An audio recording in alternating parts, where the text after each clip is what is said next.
Bonjour tout le monde, bienvenue à Transport 360. Mon nom est Denis Lecourt et aujourd'hui, on reçoit un invité bien spécial. Fait une longue route pour venir nous voir. C'est M. Marco Bernier. M. Bernier, bienvenue à Transport 360, venu de Val-d'Or. Oui. Ne reculant devant rien à Transport 360, on a dit on veut parler des camions à benne basculante. Il y a peut-être quelqu'un à Val-d'Or qui va venir nous aider. C'est drôle, ça a tourné comme ça. Oui. On parle de camions à benne basculante, bien entendu, mais on parle surtout des systèmes et dispositifs qui sont mis en place ou à la disponibilité des propriétaires de camions à benne basculante, d'autant plus que la loi rentre officiellement en vigueur au mois de septembre. Le 1er septembre 2020.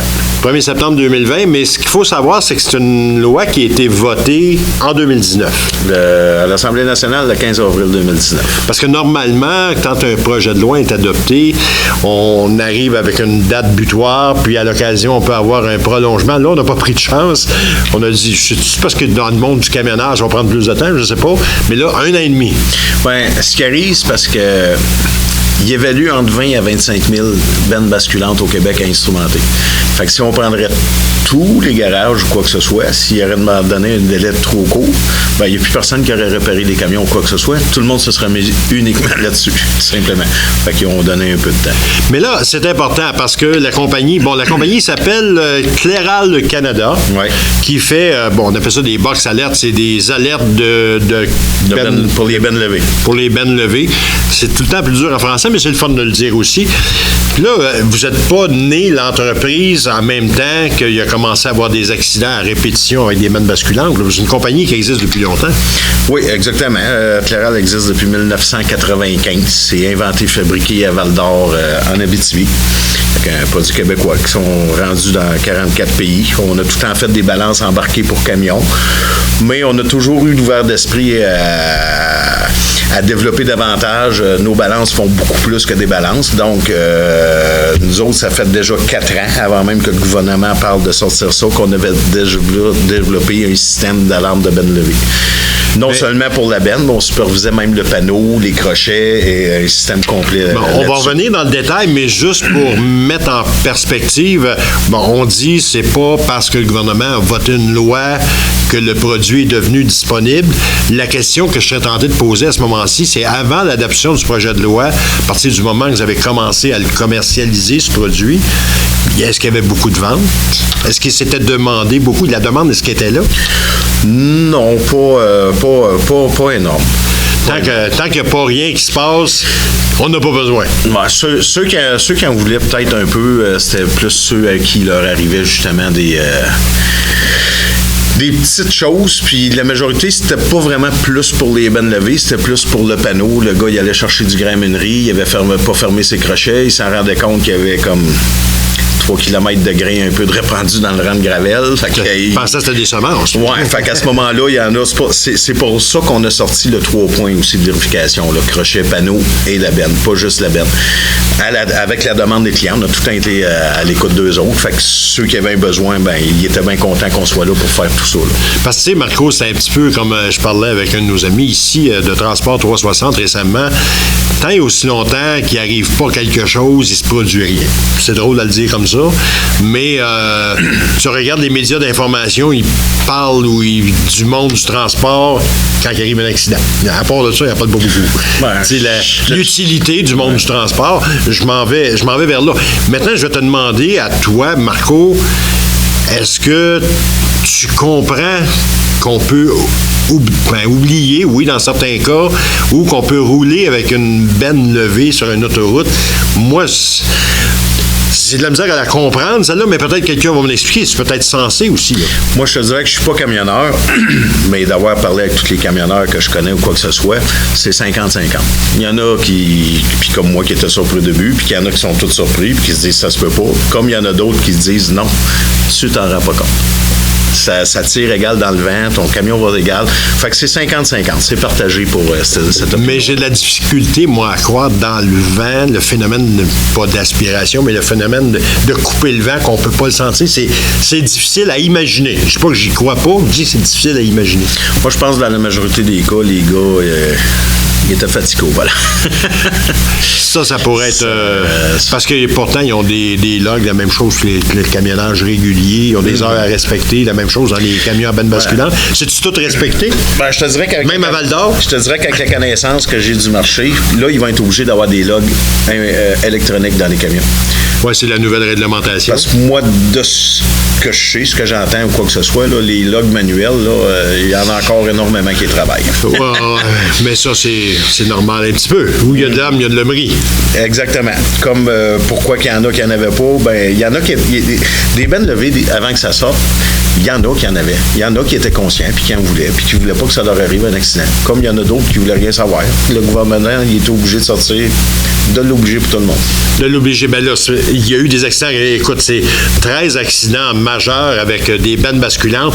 Là, on parle seulement des viaducs. Des viaducs. Il en arrive autant d'un fil. Des ponts piétonniers aussi, parce qu'il y en a eu deux. Là. Il y a eu Longueuil puis il y a eu Repentigny. D'accrocher des fils d'un rang, qu'on n'entend pas parler beaucoup. Là. Dans les villes ou quoi que ce soit, des fils accrochés, il y en a beaucoup. Moi, il y a quelqu'un, à un moment donné, qui m'a dit dans l'assurance, il dit, Marco, c'est pas compliqué. Il dit, en moyenne au Canada, c'est un incident par jour.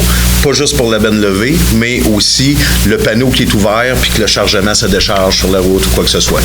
Et là, on a l'avantage, quand on se retrouve avec un système, vous n'êtes pas tout seul fait ce système-là, on va le dire tout de suite. Non, là. Une fois que la loi est sortie, là, j'avais de la compétition. Il y en a comme une dizaine qui se sont mis à sortir ça. Là.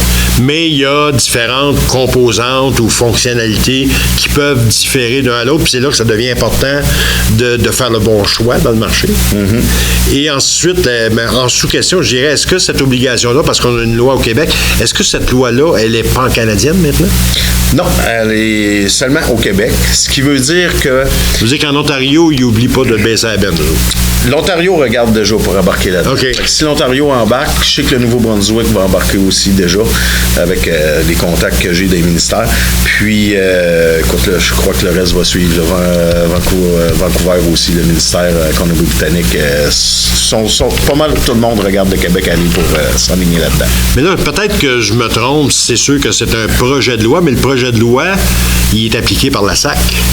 Oui, parce que c'est la SAC qui est responsable de la sécurité routière. Le ministère du Transport, c'est pour les lois et charges. La SAC, c'est la sécurité routière. Là, il va encore me faire parler, puis ici, puis là-bas. Il va encore parler de ces contrôleurs routiers qui vont s'occuper de ça. Exactement. On va pas bien, là. Moi, je vais dire que je pense que le 1er septembre 2020... Marco, t'es-tu au courant Ils vont être alertes à les vérifier. T'es-tu au courant que depuis quelques semaines, moi, je parle des contrôleurs routiers, puis j'ai rien contre eux autres, ils font un job. Sauf qu'ils sont... Tu sais comment ils sont au Québec? Ils sont 300. Oui. 300, 24 heures par jour, 7 jours par semaine, couvrir le Québec. C'est grand, le Québec, là. Mm-hmm. Ça n'a pas de bon sens. Je continue à le dire. Ça n'a pas de bon sens. Moi, je te dirais qu'à un moment donné, en réfléchissant à tout ça, au même questionnement que tu avais, je me suis dit, d'un autre côté, oui, ils vont vérifier. Mais étant donné que c'est dans la loi et c'est une obligation, chaque véhicule lourd doit passer une inspection mécanique par année.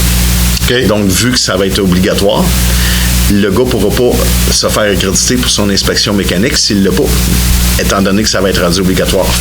Tu es conscient qu'entre le jour 365 et le jour 0 pour repasser une inspection, il y a pratiquement un an, il y a beaucoup de risques encore pour quelqu'un qui ne l'aurait pas adapté. Est-ce qu'il y a des amendes de prévues à ça si on ne l'a pas, le système? Oui, il y a des amendes de prévues. J'espère que c'est salé un petit peu. Écoute, j'ai pas exactement les chiffres, mais je pense que c'est d'entour de 500 ou plus. Là. 500 ou plus. Puis ça coûte un système, si on veut comparer un système, là, moi j'ai un camion à benne basculante, puis je dis, je veux pas de problème, je vais être protégé de A à Z, comment ça me coûte? Pour un 10 roues ou un 12 roues, là, un straight body qu'on appelle dompeur, il n'y a pas de trailer, truck-trailer, on va parler d'une moyenne de 600 $ sur le marché. Il y en a qui sont 50 $ de moins, il y en a qui sont 80 de plus, mais en moyenne, on peut établir ici. Mettons qu'une amende coûte 500, ça coûte 600. Peut-être, puis tu risques pas d'avoir la benne dans les airs sur l'autoroute. Ça peut être bon. Mm-hmm. Ça peut être bon. Exactement. Si votre système est aussi bon que vos balances embarquées, qu'on dit? Oui, les balances embarquées. Si c'est aussi bon, ben c'est un bon produit. Mm-hmm. Là, on va parler de la technique un petit peu. Comment ça marche? Okay. Il y a Parce que l'électronique, des fois, il faut faire attention. C'est électronique, ça. Ouais. Oui. Ce que la loi dit, écoute, c'est que à la minute que ta boîte à lèvres, il faut que ça sonne puis que tu aies une lumière. OK? Donc, si je connais pas la vitesse du véhicule, à la minute que je lève la benne, je vais avoir une lumière qui va clignoter, puis je vais avoir un buzzer qui va sonner. Oui, parce qu'évidemment, camion, c'est sa fonction. Et continue. Si je connais la vitesse du véhicule, lorsqu'elle va lever, j'ai le droit de l'arrêter après 5 secondes. Ça va continuer à clignoter tant que la benne est levée. Mais ça va arrêter de sonner. Si je dépasse 12 km/h, ça va recommencer à sonner. Je redescends en bas, ça va arrêter de sonner. Mais tant que ma benne... La lumière égale la benne levée, puis le buzzer égale la vitesse. En plus de tout ça, pour être sûr que pour que le système soit bon, c'est que si je perds la supervision de mon sensor qui détecte la boîte élevée, je dois sonner. Si je perds la vitesse de mon véhicule, je dois sonner. Ça va éviter qu'un gars rentre dans un viaduc encore et qu'il dit « mon système doit être défectueux, je ne l'ai jamais entendu ». Donc, ils ont obligé les fabricants à superviser la vitesse, d'être sûr qu'on connaît la vitesse et que si jamais notre senseur il brise, qu'on tombe en alarme aussi. Donc, automatiquement, c'est branché sur l'ordinateur du camion. Pas nécessairement. Pour prendre la vitesse, il existe 3 solutions. Soit que je mets un senseur sur le dentelage d'ABS. C'est un senseur qui va lire la vitesse, un peu comme l'ABS. Et à ce moment-là, je suis complètement indépendant du véhicule. OK? L'autre solution, c'est de se brancher sur l'ordinateur du véhicule pour prendre la vitesse. Sauf que ça, c'est pas un standard, la vitesse là-dedans. Il y a des choses comme la température, transmission, des choses qui sont standard, mais la vitesse, ça ne l'est pas. Mac Volvo sont sur une autre adresse, quoi que ce soit. Il y a un camion qui a une résistance de fending, l'autre l'a pas. Fait qu'il y a des camions que tu vas te brancher, ça marche. L'autre camion, ça marche pas. Lui, il y a un problème. Puis, fait que ça amène une complexité. Si jamais il vient qu'avoir un problème dans le futur, c'est-tu mon système à moi qui lit plus la vitesse ou c'est peut-être l'ordinateur du véhicule que, elle a un problème. On commence à embarquer dans une complexité. D'où que le capteur d'un roue, c'est pas compliqué, on est indépendant de ça. L'autre solution, c'est de prendre la vitesse avec un petit senseur de GPS qui lit la position de GPS. Il n'y a pas de frais par mois, rien. Ça, c'est comme si j'aurais aller dans le bois avec mon petit tracking Garmin, là, puis que j'ai pas de frais par mois. Là. Il sait où ce que je suis. En fait, c'est le satellite qui détecte l'appareil. C'est ça. On a une petite antenne d'1 pouce carré qui est sur le dash, puis il sait où ce qui est. Oui, mais dans le tunnel de la fontaine, ça marche pas. Ça, c'est le désavantage du GPS. C'est pas compliqué, il n'y a pas de capteur d'un roue à mettre, on n'a pas les problèmes avec l'ordinateur du véhicule, sauf que partout où je vais perdre ma XM radio satellite, ce qui veut dire que je passe dans le tunnel, je suis en tour d'un viaduc, je suis sur une route où ils ont creusé la montagne, puis que la roche est bien haute, il y a bien des arbres, et si je perds la vitesse, c'est la loi, je suis obligé de crier. Fait que chacun a des avantages de facilité ou d'inconvénients. C'est vraiment GPS, c'est pas satellite, là. Parce que satellite, tu vas arriver à des endroits que tu vas perdre le contact. Satellite, parce que les satellites, c'est des antennes. Pas satellites, mais cellulaire, ça, c'est des antennes, ces choses-là. Oui, cellulaire, c'est des antennes. C'est deux autres... Donc, c'est pas cellulaire. Je me suis trompé quand j'ai demandé, là, mais c'est pas des antennes cellulaires ou un capteur cellulaire. C'est vraiment GPS. C'est la même affaire que mon petit Garmin de chasse, là, que je m'en vais, là, puis j'ai mon tracé, puis... C'est vrai, il vient de Val-d'Or, lui, c'est un chasseur, c'est sûr. Fait que j'ai pas de frais par mois, mais il sait où ce que je suis. Il lit les satellites. Fait que la petite antenne satellite qu'on a pour la position du GPS, c'est ça en réalité. Là. En passant, tes ondes cellulaires dans le tunnel d'Hippolyte-Lafontaine... Ils fonctionnent. Ils fonctionnent parce qu'ils ont mis des antennes dans le tunnel. Sinon, tu le perdrais aussi. Probablement. On le perdait à l'époque, dans les premières années qu'on avait des cellulaires ils ont rajouté des antennes convenables, on perdait le signal. Ils ont rajouté des antennes dans le tunnel. Exemple, on va être dans un gros garage de métal, puis des fois, on va sortir dehors, ça pogne pas bien dans le garage. Oui, c'est ça. Mais qu'est-ce qui arrive avec l'installation comme telle? J'imagine, moi, encore une fois, je suis propriétaire d'un camion à benne basculante. J'ai beau être intelligent en mécanique et tout ce que tu voudras. Je suis capable d'installer ça ou c'est vraiment une section ou des personnes spécialisées qui peuvent le faire? Non, c'est assez facile, tout dépendant du senseur, mais écoute, le gars, il a 2 bottes à mettre pour une petite plaque de métal pour fixer son senseur sur le devant de la boîte. Après ça, un positif, négatif dans le dash du truck. Il n'y a pas d'autre. Fait que les mécanos chez tous les transporteurs qui ont des camions à benne basculante peuvent l'installer eux-mêmes. Oui. Est-ce qu'il y a une certaine garantie là-dessus d'installation? Parce que j'imagine si c'est votre organisation qui l'installe, il y a des frais, j'imagine? Ben oui, le temps que ça va prendre à l'installer, là. C'est ça. Mais on peut sauver des frais en le faisant comme ça, le faisant de nous-mêmes. Oui. Mais quelle garantie on a en la personne qui l'installe, qu'elle est installée comme du monde, le système? Selon les normes ou vos normes? Ben, si son senseur ne serait pas installé comme du monde, il garde le système va crier, il ne voit pas le senseur. Ou nous autres, notre électronique, même si le gars le branchera à l'envers, il ne sautera pas. On l'a mis comme idiot proof, là. Il y a des resets pour pas qu'il saute. En plus, c'est que notre électronique, elle a des petits LED qui va diagnostiquer, qui va y dire selon la couleur qui flash ou ce que tu veux, avec tout un diagramme de pictogramme qui va lui dire, regarde, ton problème, c'est ça, là. Mais là, le camionneur, il n'a pas le temps de tout regarder ça, lui. Non. Ça, c'est juste quand il l'installe. Parce qu'il y a des places qui n'ont pas le droit de prendre un café. Là, non, c'est juste quand il l'installe, ça diagnostique tout. Puis les plans sont bien élaborés, c'est vraiment facile.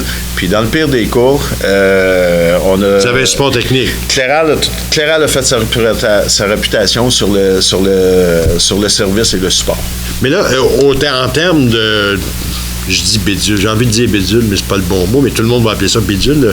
L'appareil en question, y a-t-il plusieurs modèles ou il y a juste un modèle avec trois choix d'options? Là, dans notre cas, il y a plusieurs modèles. Parce que je peux avoir un 10 roues, 12 roues, dompeur, straight body, qui est tout seul. Là, je peux en avoir un autre que, ça va y prendre un deuxième senseur, parce que des fois, il va se mettre un pop trailer en arrière, un autre trailer. Oui, OK. Bon, après ça, je peux avoir... Puis là, des fois, c'est pas un pop trailer dompeur qui va avoir. Donc, ça va être un low bed pour amener son tracteur. Ça devient un appareil avec des options. Oui, en réalité, c'est juste la boîte électronique selon l'option que lui a besoin. Nous autres, on fait même des camions semi-remorques, puis on va même faire des bitrains aussi. On n'est pas né d'hier, ça fait 4 ans qu'on le fait, puis on a tout développé. Ça fait 4 ans, mais ça fait 25 ans que la compagnie existe. Oui. Puis le produit il est bon parce qu'on a un des concepteurs qui est avec nous ici, puis il acquiesce à tout ce qu'il dit. Fait que il fait ça avec la tête en arrière. Tu dis ça correct, puis lui, c'est un des concepteurs du... excusez-moi si je dis bidule, mais j'appelle ça comme ça. L'appareil, il y a un nom, cet appareil-là? Clara a décidé de l'appeler Box Alert, étant donné qu'il est dans 44 pays. Là, fait que... On s'internationalise, même à Val-d'Or. Oui. J'ai une question qui me vient en tête, puis c'est peut-être une question innocente. Ça m'arrive des fois de poser des questions comme ça. Pourquoi tu regardes en transport aérien, il y a toujours des boîtes noires dans les hélicoptères, dans les camions. Pourquoi on n'arrive pas avec des boîtes noires dans le camionnage? Ce serait peut-être une idée pour votre entreprise, ça. Tu sais, la boîte, elle peut tout dire. S'il arrive de quoi, elle peut tout dire, la boîte. Oui, ça, ceux qui font des systèmes de tracking, là, etc., puis ils font même les logbooks électroniques, la tablette de transport, etc., ils lisent la vitesse, le coût, le nombre de G qu'il y a eu s'il y a un accident, etc., et tout ça. Ils font ça fait comme une boîte noire, ils enregistrent ça. Ils sont même rendus qu'ils rajoutent des caméras pour voir la route selon l'accident qu'il y a eu, le visage du chauffeur, voir s'il était endormi ou ce que tu veux. Ça coûte cher, les caméras. On a vu ça la semaine passée, les autobus scolaires. Là, mais il y a un gars, je pourrais te donner la référence, il y a un gars là, qui est prêt à l'installer. Puis, en tout cas. Nous, notre avertisseur de Ben Levé, il est déjà prévu pour ça.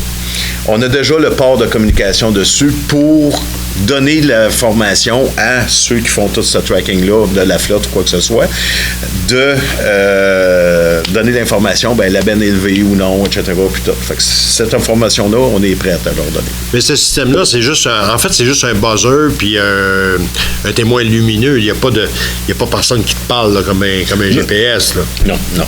Effectivement. Tu sais, dire, hey, ta benne est en l'air, tu sais, Non, nous, ce qui arrive, c'est que si le gars, il a une balance clérale, à ce moment-là, on peut le brancher directement dans la balance. Fait que si je tombe en alarme, le poids de la balance va s'effacer et on va lui indiquer c'est quoi qui est élevé. La balance clérale, juste pour la balance d'équilibre, c'est ça? C'est que balance embarquée parce qu'on instrumente le véhicule lui-même. Fait que le camionneur va avoir un petit afficheur sondage. Mais ça, c'est la majorité des camionneurs qui ont ce système-là? Ceux qui sont dans le vrac. OK. Dans le forestier, je te dirais que, écoute, ça doit être 99%. OK. qui ont des mais c'est pas une obligation encore là, c'est un ajout. Non. Ouais, c'est ça. C'est des obligations. Ça pourrait-tu devenir éventuellement une réglementation? Quoique dans la nouvelle loi de charge et dimension qui va être déposée ce printemps, les 2 roues avec essieu relevable, ils perdaient 1000 kilos avant. OK. Comparativement aux autres. Ce qui s'en vient d'intéressant dans la nouvelle loi, ils ont décidé d'intégrer la technologie. Nous autres... Peut-être la voir, ma petite boîte noire, là. Nous autres, depuis 2002, on a développé un système que le gars, pour son 12 roues, il est surélevable, il n'a plus son système manuel. OK. C'est la balance qui, nous autres, on met un bas de valve qu'on a développé qui va décider de donner de l'air d'un petit ballon, gros ballon, donc de la monter, de la descendre et combien mettre d'air dedans pour qu'elle soit tout le temps équilibrée avec son autre essieu. Ça, dans nos nouvelles lois, ça fait que ces gars-là qui vont avoir un système dynamique automatique vont regagner leurs 1000 kilos qu'ils perdaient auparavant. Puis la preuve que ça s'en vient, c'est que toutes les soumissions du SEGER qui ont été faites dernièrement, leur dozo relevable exigeait le Cléral SIM système. SIM, c'est suspension intelligente monitorée. Fait qu'ils savent ça s'en vient, ils le demandent pour le dozo qui se font livrer ce printemps. Mais SGR, c'est ça que ça veut dire? Pardon? Soumission SGR, t'as dit? Le CEGER. CEGER. Qu'est-ce que le CEGER? Le Centre de gestion d'équipements roulants du Québec. Ah, ben c'est ça, parce que c'est eux autres qui achètent tout l'équipement puis qui louent ça au ministère du Transport. OK, fait qu'ils ont des sous-traitants. C'est les camions pour le ministère du Transport. Même eux autres le demandent présentement pour leurs 12 roues qui vont être livrés ce printemps. Ben, je reviens, parce que je veux revenir un petit peu au box alerte. Ouais. Le box alerte, là, moi, je suis là, puis la fonctionnalité, tu sais, c'est pas juste un buzzer puis ça a benne basculante. Là, ça a plusieurs particularités aussi. Là. Ben, plusieurs fonctionnalités et particularités. On a un senseur qui va détecter la boîte. Dans notre cas, on peut détecter les crochets et le panneau arrière aussi, mais l'obligation de la loi, c'est la boîte. Est-ce que ça détecte si tu n'as pas mis ta bâche aussi? Ça détecte ça? Non. C'est peut-être une bonne idée. On peut le faire.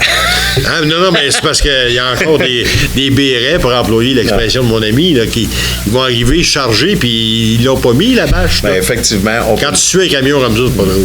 Ben, effectivement, on peut le faire. C'est une obligation pour les camions en neige, exemple? La bâche, c'est une obligation?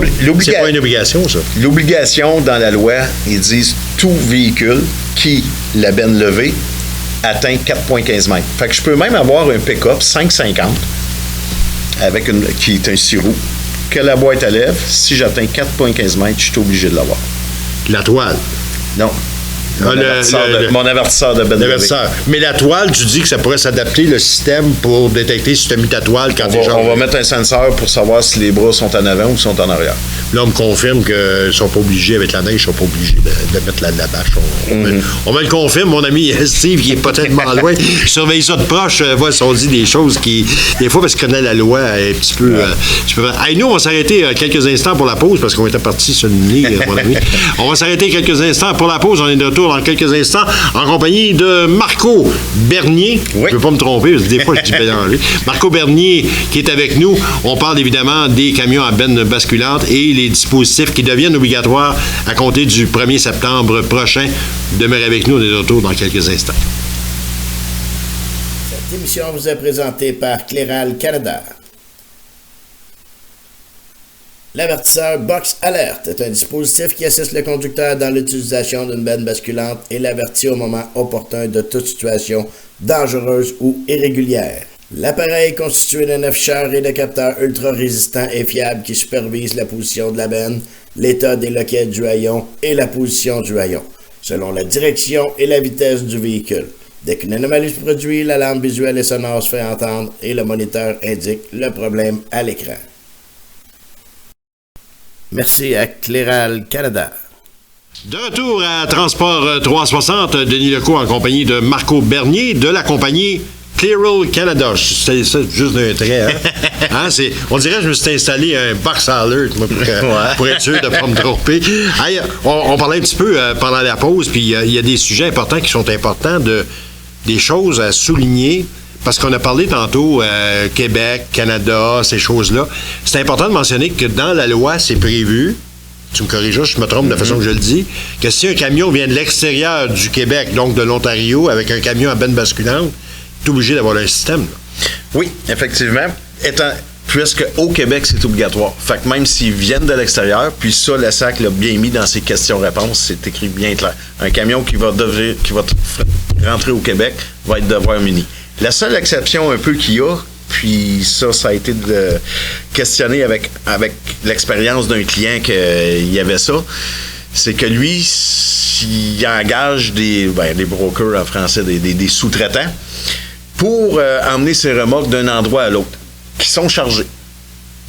Le camion qui le tire, il ne peut pas lever la benne. Il n'y a même pas d'hydraulique à rien. Donc, on a posé la question à la SAC. C'est là qu'ils ont visé leur affaire un peu là-dessus. Et ce qu'ils ont répondu, c'est que le camion, étant donné qu'il ne peut pas lever, il n'y a aucun système pouvant lever la benne. À ce moment-là, il n'est pas obligé, lui, d'avoir le système. OK. Mais la remorque est obligée de l'avoir quand même. Parce qu'elle, elle pourrait se faire tirer par un autre camion qui l'aurait, le système. Ça, c'est où nos contrôleurs routiers qui vont gérer ça? Oui. La Sûreté du Québec, police municipale, est-ce qu'ils peuvent à tout moment faire une inspection sur le véhicule? Non, je pose une question. Non, moi, de ce que je connais, les seuls mandataires pour les inspections mécaniques ou des choses comme ça, c'est la SAC, les contrôleurs routiers. Qui sont juste 300 au Québec. Une police municipale ou Sûreté du Québec, si le gars il enfreint un excès de vitesse, ils ont le droit de le donner, mais pour une inspection de véhicule, lorsqu'ils doutent, ils vont appeler les contrôleurs routiers pour une inspection de véhicule. OK. Marco, il y a une question qui me vient en tête parce qu'on parlait tu traverses parlons de l'Ontario, parlons pas des États-Unis, parlons de l'Ontario. Moi, je reste à Cornwall, puis je parle un petit peu français. Québec, je sais pas comment ça se passe, mais là, j'ai un voyage spécial à amener au Québec. J'ai un camion à Benne-Basculante. Bon, voilà, je la connais pas, la loi. C'est pas marqué sur un panneau, là. Qu'est-ce qui arrive? Moi, je te dirais, je suis pas camionneur, mais de ce que je sais depuis le temps que je suis dans l'industrie du transport, même les gars, quand ils transportent des charges, quoi que ce soit, c'est leur responsabilité de savoir d'un État à l'autre ou d'une province à l'autre les réglementations. Puis c'est là que je m'en vais. Le nombre de charges. C'est une règle établie, ça, ou une loi, entre guillemets, que les chauffeurs devraient le savoir? Les chauffeurs doivent le savoir. Parce que, ou l'entreprise qui les engage doit parce qu'on le rappelle, la formation actuellement n'est pas très forte dans le camionnage. Je crois que ça va changer prochainement. Exemple, je te dirais qu'en Ontario, ils ont 2 roues relevables, mais c'est pas comme au Québec. Là, fait ils ont le droit de rentrer s'ils sont à vide, de charrier en 10 roues s'ils veulent, l'essuyer pas à terre. Bon, ils vont avoir le droit, mais ils n'ont pas le droit de charger avec l'essuyer à terre parce que c'est complètement différent du Québec. Ça, ils le savent, ils sont au courant. Moi, je crois pas qu'ils sauront pas avec tout ce qui était fait, les revues, etc., et tout ça, qui sont pas au courant de ça, là, non plus. Là. Non, mais j'essaie d'aller chercher ce que tout le monde va essayer d'aller chercher en quelque part. C'est la même chose qu'on parlait avec Steve Bourgeois dans les dernières semaines, c'est la formation.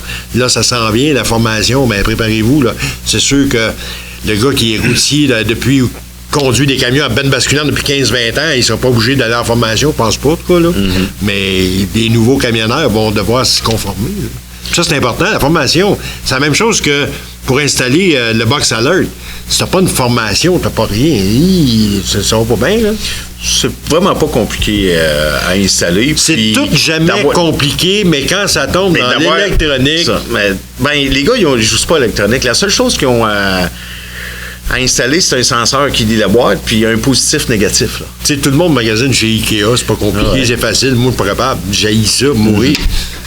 Mais il faut que ça soit facile, vraiment. Là. Je te dirais, la formation de chauffeur, en réalité, il n'y a pas à être formé là-dessus. Comme je disais tantôt, les inspections mécaniques, si le gars ne l'a pas, ils ne l'accorderont pas. C'est une obligation d'avoir ça sur le camion. C'est une loi, on n'a plus le choix. C'est ça.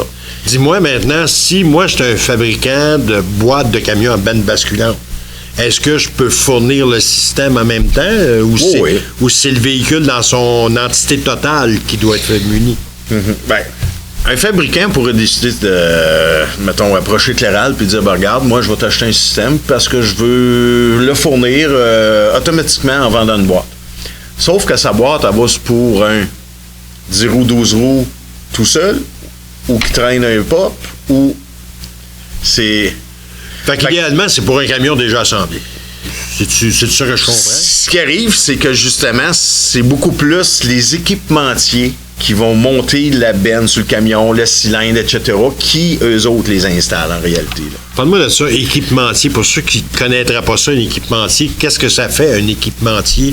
Parce qu'il y a une relation avec la SAC là-dedans, là, je ne me trompe pas. Ou le ministère des Transports, absolument pas. C'est un garage qui est accrédité par, on appelle ça une marque nationale, par Transport Canada. Donc, c'est un garage qui est consciencieux, qui a le droit de modifier un véhicule, donc changer les poids, etc., de transformer un 10 roues en 12 roues, ou il y en a qui font pas de transformation en tant que telle, ils n'ont pas une marque nationale, mais c'est des installateurs de bois. Ils vont installer l'équipementier. Le gars, il veut tel genre d'aile, il veut se rajouter une affaire en arrière pour tirer un pas. Puis mais tu es assuré à ce moment-là d'avoir un saut de certification, je vais l'appeler comme ça, un peu comme en plomberie ou en ventilation. Ouais, pour ceux t'as le saut CSA. Oui, pour ceux qui ont leur marque nationale, effectivement, sont approuvés par Transport Canada. Pour avoir leur marque nationale, il y a Transport Canada leur a donné des formations ils ont passé des tests, savoir s'il y avait de l'ingénierie, lorsqu'ils modifient le véhicule, s'il est conforme, pour que ça, ils ont amené ça pour la sécurité dans le transport, pour éviter que n'importe qui je suis mécanicien, moi je m'ouvre un garage, puis m'a modifié ça des freins, m'a allongé ça, puis fait que, regarde, non, ça te prend ta marque nationale pour modifier des véhicules ou quoi que ce soit, là. Et moi, j'ai une autre question. Tu parles de formation, de formateur. On parle des systèmes Box Alert de Tyrrell Canada. Moi, je reste, je sais pas, toi, à Val-d'Or, c'est sûr qu'il n'y a pas de problème avec ça, là. Mais je reste à Sainte-Flavie, Sainte-Catherine de la Jacques-Cartier, Saint-Éphrem-des-Meumeux, peu importe où je reste. Puis, je vais avoir un système. D'abord, premièrement, je peux-tu l'acheter via Internet, la première des choses. Puis, deuxièmement, je peux-tu le faire installer dans mon coin? Y a-t-il quelqu'un qui pourrait me l'installer? Comme je disais tantôt, Claral, on a toujours axé sur le service et le support. Donc, non, on n'a jamais vendu sur Internet, on ne le fera jamais non plus.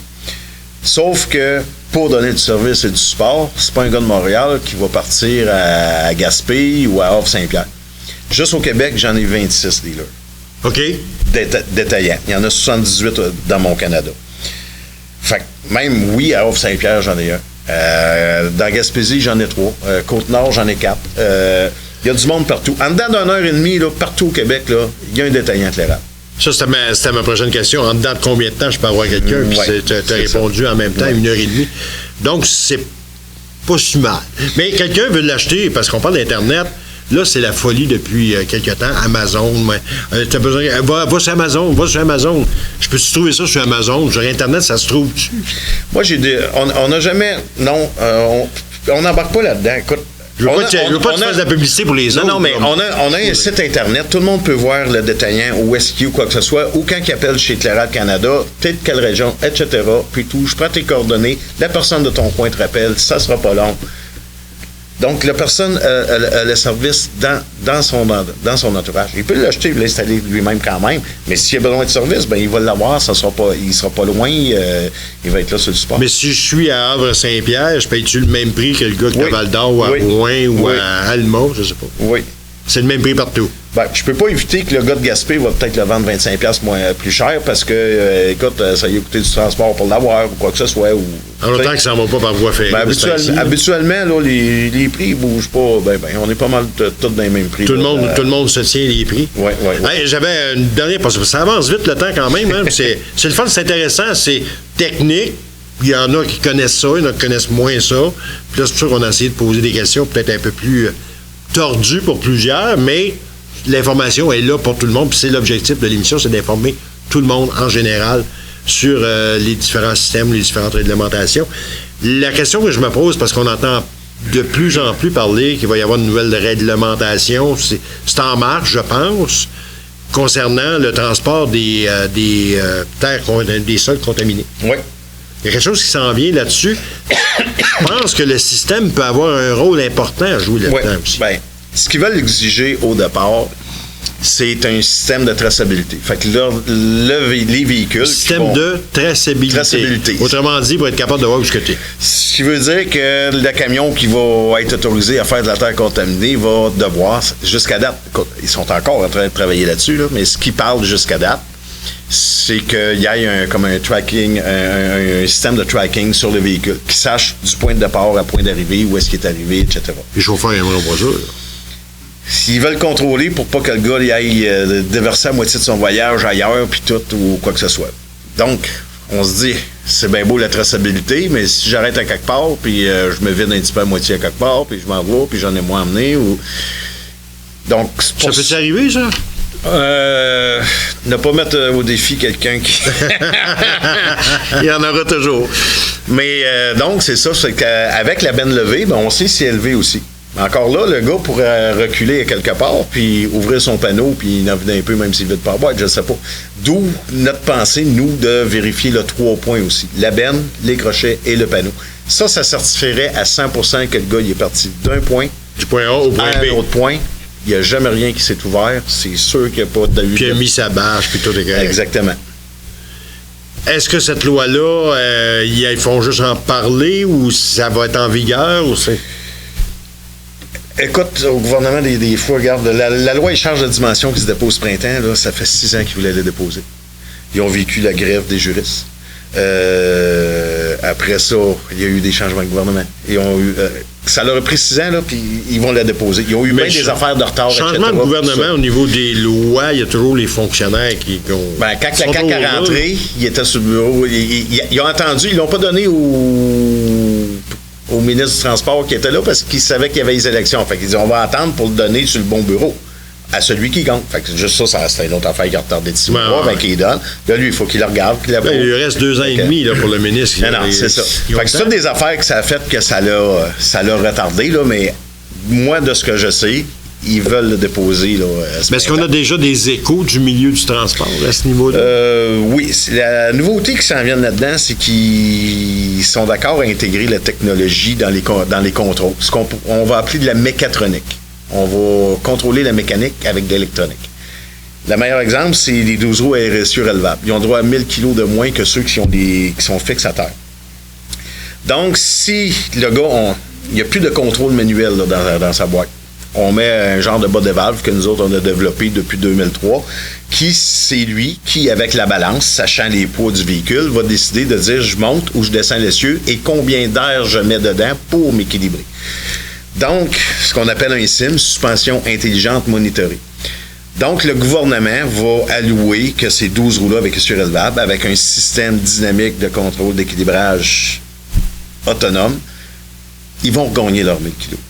Comme sur les trailers, les gars vont pouvoir revenir à vide en relevant, admettons que j'ai un airlift ou j'ai pas d'airlift, mais j'ai un essieu primaire de 3 essieux, je vais pouvoir revenir en enlevant une ou deux.